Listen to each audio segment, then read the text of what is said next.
are chasing a story that brings the shocking nature of Times Square to a whole new level.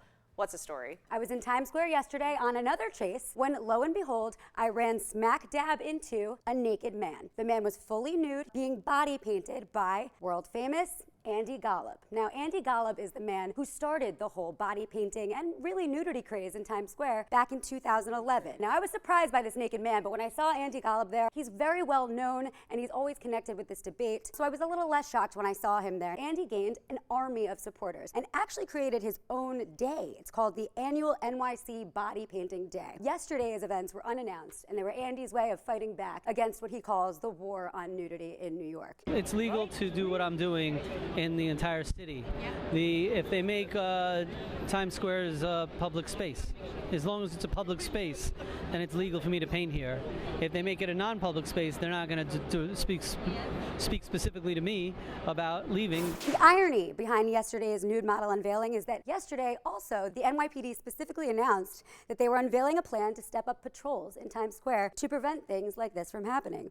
This is coming 1 week after Mayor de Blasio's administration put together a special task force to, and I quote, to address the growing problem of topless individuals and costume characters in Times Square. And basically he said they're going to pursue aggressively every avenue to prevent these actions from happening. Well, did that happen yesterday? Absolutely not. Andy Golub went about his business, painted a naked man right in front of my eyes, and got off scot-free.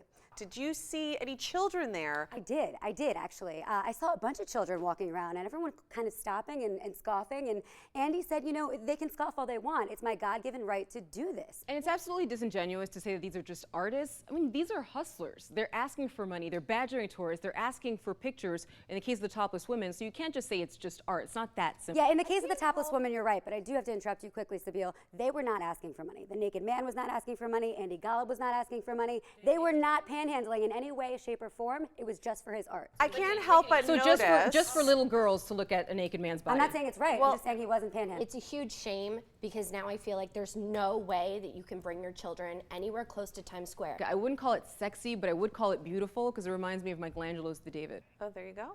You know what's going to solve this, Tara? Winter. I don't think a lot of guys. What a great call. Yes. Bring on winter.